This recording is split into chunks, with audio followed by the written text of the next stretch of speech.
Hey guys, this is D&D, aka Dark Frozen Depths, back with some more Kamihime project this time. And this is the first time I've actually used my voice on this game, but anyways, I've actually found a pretty solid strategy. It may vary depending on the Kamihime you get, because it can be random with who you get, and then on top of that, I haven't had that much luck, so I've never seen an SSR Kamihime just yet. But anyways, this is for the Medusa event that's going on right now, and this strategy seems to work pretty well regardless of the difficulty. It's just the fact that you'll need to be much stronger depending on how far you go. Like, my attack power is 24,439 right now, which is actually pretty strong, but right off the bat you're going to want a lot of light girls because that's what's going to do extra damage. And as you can see here, I got a whole bunch of them sufficiently leveled. None of them's got their last break limit, unfortunately. And I got Asmon because she's actually got some good skills on her. One of them actually does poison, blind, and dizzy, which if it sticks, it really helps. Because the less turns the boss gets, the better. But main reason I also have her is because of the fact that she can use a light weapon as well that I have. Anyways, typical strategy is this. Even though Bella Blog's a healer, she's not that good of a healer because it's healing over time. Which means you'll get hurt multiple times. Like, you might heal for about a good 200-300 every turn, but you'll get damaged like the same amount or more every turn, so it doesn't really add up that well. Nikke, on the other hand, is the healer they give you out the gate. Anybody should be using her if you don't have a better one. You will always be using Nikke as a healer if you do not have one. And I got Urania and DK because they debuff pretty well too. And since they're rare, you're likely to have these. But, I don't need them, but I have Remiel just in case I need buff, and Agni just because I'm leveling her. But going on to the weapons, like I said, get a light weapon for your main one, and as many other light weapons as you can get in your setup. Like, I have stronger weapons than these two, but since they're light-based, they're helping my light characters, so there you go. Especially if you happen to get the SSR one from the Phoenix event, because there's characters that can use bows now too, so keep that in mind. Like, you got souls that can use bows now, but I haven't gone into them. But the main reason is because of the fact that each one has an HP up or an attack up. It's really good if it's got an attack up. So with that said, the more of those you stack together, the more damage output you'll get for a specific element. That's why you need to have them. If you don't have that many of them, just take the strongest ones you can get. And naturally for Eidolon, main Eidolon is going to be one that boosts your damage.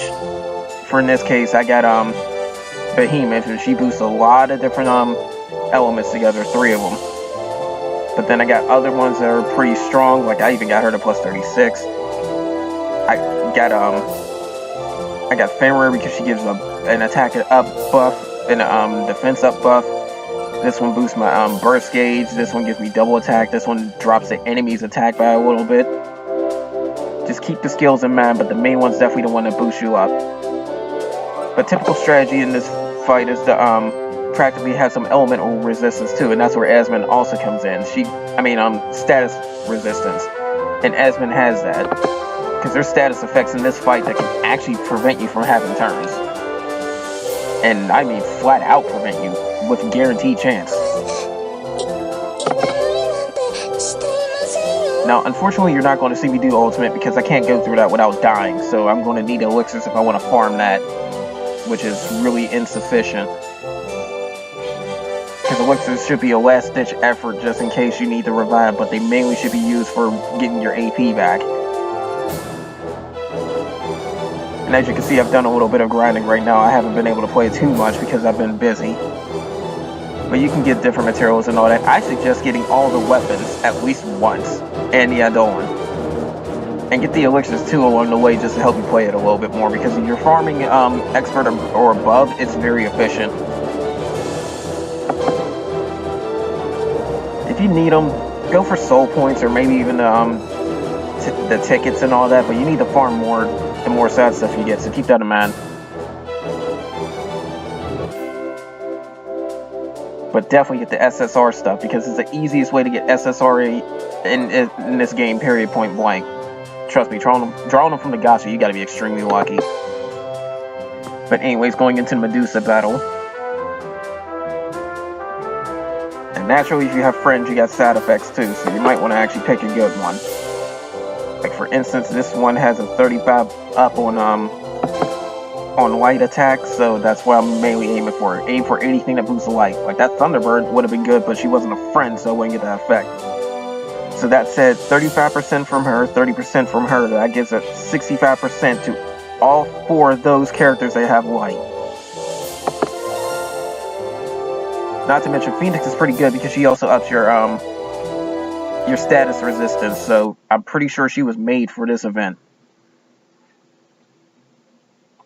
So even if you don't have Asmund or somebody that can do it, you still got Phoenix if you did the previous events. Also, save your burst. Now, in the case of these guys, I like to do anything that makes them easier to kill. Especially this one down bottom. The sneak attack is very good for that if you actually got that from a gunner. I forgot which one it was, but it was one of the gunner souls. And then defense down helps that out. But I also like to feed the attack downs to the other 2, so I'm taking less damage while I'm working on one. Because I'll get them back in time before the fight, the real fight begins. And considering how her move works, you want to use regeneration every time it's available. It'll keep your HP up, especially combined with this, any defense up buffs. And then just to make sure this guy dies real fast, because as you can see, it got 1 dot before it uses its burst. Meaning if it attacks once, then it's ready for its burst already. And that's the more dangerous one too, because it will start preventing your turns. That's where affliction resistance actually comes in. I could do a second one with Phoenix. In fact, I will, just because she'll do light damage to everybody as well. And for some weird reason, if it comes from like different sources, like a Kamihime and Adoan, they do seem to give you double buffs, usually. And that's why I said usually. This is the one case it doesn't.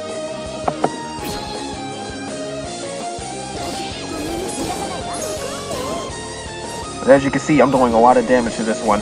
In fact, I'm doing double damage with my light characters compared to my one water character. That's why you want to keep that the weapon setup I mentioned. It's just those 4 weapons that have made a major difference, and one of them doesn't even boost attack.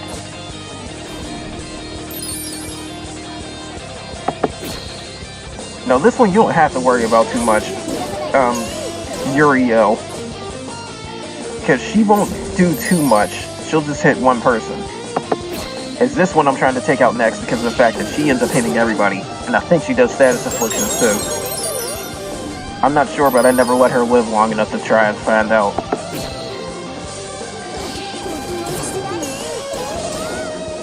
But you mainly just stick to normal attacks regardless of what happens. Also, things may go differently depending on who they like to hit. For the strangest reason, no matter how many times I set them in the back row, they love hitting the healers. Like, I think that get targeted less in the back is a load of crap because they love hitting healers in this game. Or maybe that's just me. Anyways, here's where the real fight begins. Now, if you've been saving up attacks from the previous round, then you're pretty good. Now, you want to debuff her as much as possible. Interesting thing is the sneak attack gives attack and defense down. And then it also seems to stack with a few other things, like I can use Holy Requiem, get another defense down on top of it. I need another turn before I get another attack down, unfortunately. And this is the move I was talking about Berserker. Deals damage, applies poison, blind, and dizzy. Now, there's a legendary soul that does that and then some. I'm trying to go after her eventually. I forget the name of her, but she does like practically almost every single damage over time debuff, and then a few others. This is ridiculous. She also lowers attack and defense on top of that. It's insane. Go after her for long battles. But the typical strategy is this. Medusa is a glass cannon. A very, very big glass cannon. Her health will drop pretty quickly. But as a counter bonus, her burst is very quick And then on top of that, her raging meter fills up quick. As you know, or might not know, the burst gauge combined with the raging gauge is what you really got to be careful about. Because when both of them are in, you got a problem. Like, see, luckily Nikke didn't push her over the edge, so I'm ready for it this time. The trick is trying to get everybody's, your own burst up enough in order to try and, knock out the boss as easily as possible. Because you want to knock her out of raging. That's why Sappin did that one attack to push her over it. Just for a little bit more safety measures, I'm going to do some extra damage and knock it down even further. If you're about as strong as I am, this is very effortless. And I'm going to put a affliction resistance up just in case, because she sometimes does an AoE poison. And then just for even safer measures, I'll just sip and heal with Nikke. You can take a safety approach. Now, when it comes to your own burst gauge, here's the thing. Your first character has to have 100%, period, point blank. But after that is where it gets interesting. I can have 100, and because she used her burst, everybody else gets 10. So we'll do that for all the ones that did not use their burst. So I just need Asmon at 100, DK at 90, Urania at 80, Bellablog at 70, and Nikke at 60. And I'll be able to do a full burst. And if you have at least someone, if you have your soul or the first person to go off with a light attack, then the extra attack at the end is definitely going to do a lot of damage. As a matter of fact, just to do extra damage onto this raging bar too, I'm going to actually end up doing this. Again, you want to damage that raging bar as much as possible, because this is where the boss gets pretty dangerous. If you just have to hit one person, you're going to get KO'd from expert and above, unless you're packing a lot more health than I got. Because each hit will land 1800 on expert. So, just off of simple math, 2 of those hits is almost 4,000. It'll outright kill Urania in my case. But now that they're ready, get the burst off. And depending on your weapon equipped, your soul will have a better burst. So if you actually got that SSR bow and got one of those souls that use a bow, they'll do a lot of damage. And the damage of the first one seems to determine what you do for the follow-up attack. Now, if I was able to wait one more turn, I could have sat and buffed everybody up in order to sip and get an extra one in.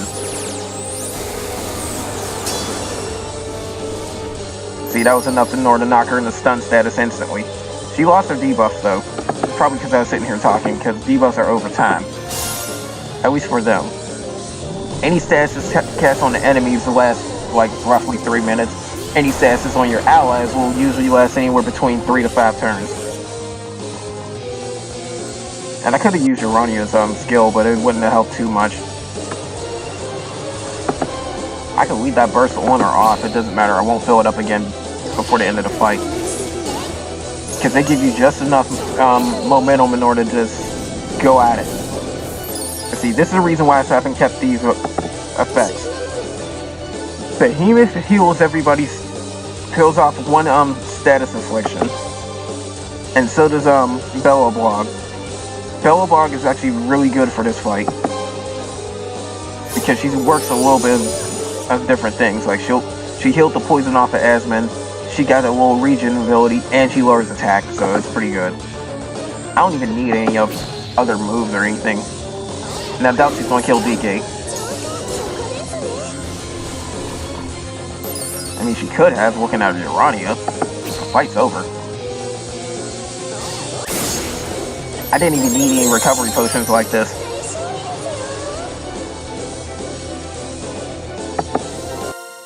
Now, if you really want to be risky, you can use snaps to try and get more treasure chests. I've actually gotten 2 gold ones where I got the gold item from there.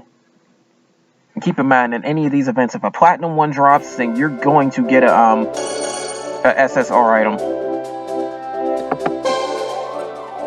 So if you're lucky enough, you'll end up getting the Dolan or the weapon the SSR one's easy. Like, see, this is the thing I mentioned. I got 2 gold chests and got 2 of these things. Like, every event has 4 things you usually get. This one seems to be more common than this one.